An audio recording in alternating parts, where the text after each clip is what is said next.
Well, I'm not sure, honey, but I think they're just kind of big beads on a string that you... Oh, crap, I gotta go. Love you. Good evening, America. It's time for the news. In our top story tonight, the first openly female Speaker of the House, Nancy Pelosi, announced yet another hysterical first today, becoming the first formerly openly female former Speaker of the House. Seen here, both before and after gender affirmation surgery, the newly minted Nathan Pelosi said the change would not impact his job in any way, pledging to continue the tradition of working hands-on members of both sides of the aisle to bring about the happy endings we all want to problems facing our country today. Could we maybe try wording this a little different? It's a quote? Oh well. The former Speaker's new pronouns are Mix and Tup. Reached for comment, Mix Pelosi's husband, Paul, who is definitely not gay, said she can now finally be the man her mustache always said she was. Newly elected New York Governor Kathy Hochul did not comment, but appeared surprised at the news. In a blatantly partisan response, Senator Ted Cruz, Republican from Texas, seen here both before and after his daily toddler plasma serum infusion, said he didn't get why there's even a controversy. As he put it, there is, has always been, and always will be a vast difference between men and women. In addition, he said that punchline is funnier every time I use it. In a rare editorial comment, I fully agree. Senate Minority Leader Mitch McConnell could not be reached for comment as he is currently molting.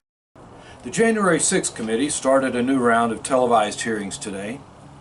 In one of the more concerning moments of testimony, HHS Secretary Becerra said that he has absolutely proof from Adam Schiff that former President Trump has been engaged in the practice of reverse directional posterior hygiene, or wiping from back to front.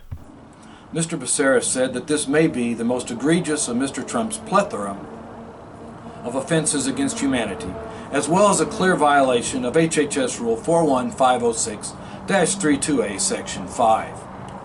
According to the Secretary, this alone is more than enough reason to re-impeach the former president. In a joint statement with Senate Majority Leader Chuck U. Schumer, first openly trans former Speaker of the House Nathan Pelosi said that this is even further proof not only of Mr. Trump's responsibility for the insurrection, but also his deep ties to the Kremlin, as Russians are known to wipe from back to front as well. Tup went on to say that the former president with a compromised taint is an unprecedented existential threat to our democracy, the free world, and women's health care, adding that he is a racist. Pause. Repeat line. Pound desk for effect. In response, Mr. Trump, who normally avoids cameras and any unnecessary attention, said that, quote, "My taint is clean. It's cleaner than clean. It's the cleanest taint in the history of the world. If they want to see for themselves, Mix Pelosi and Mr. Schumer can get as close as they want to it while they kiss my ass." He went on to say that he has the best ass in the history of the world. Next, in the I wish I was making this one up but I'm not department, in celebration of International Orgasm Day, a 28-year-old South African endured a rare case of penile strangulation after squeezing his wedding ring around his sex organ for, quote, erotic reasons, according to the South African Medical Journal. A ring caused the man's penis to swell up so much that he was unable to remove it. When the patient's mother brought him to the hospital in Limpopo, I'm really not making this up, it was in Limpopo, 4 hours after, his penis was erect and blue, according to doctors. At first, doctors tried to cut the ring off with a tiny surgical saw, but that failed because the swelling made it difficult to get close to the ring without causing further injury, according to the paper. Doctors eventually made multiple puncture aspirations with a syringe and a pink needle to reduce swelling. They did not elaborate on why the needle was pink. The patient was given antibiotics and painkillers, presumably with a strong suggestion not to do this again. When reached for comment, Charles Darwin, best known for his book series, The Darwin Awards, said My Evolution bumper sticker is apparently on backwards. Finally, Jamaican YouTube sensation and world's second sexiest person, Jesse Tom, has made an early endorsement in the 2024 presidential race, announcing his support for redneck Renaissance man Tim Keel. Mr. Tom, pictured here in his trademark day dress and open-toed pumps, is best known for his appearance in the Navy training film Love You for a Long Time, Joe, a guide to avoiding the clap line after shore leave. He enthusiastically endorsed Mr. Keel because he is not as old as the other major candidates.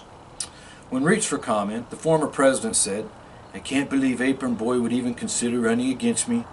I made him what he is today. He's a loser with a loser YouTube channel. When I beat him, it will be the hugest victory in the history of the world. Build the wall." Mr. Biden could not be reached as it was after 4 p.m. and he had an ice cream brain freeze.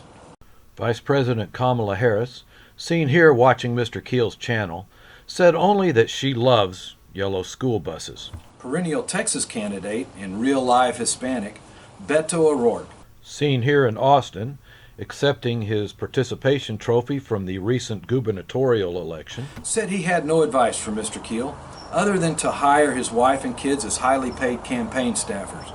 Per Senor O'Rourke, otherwise you can't make a decent living running for office.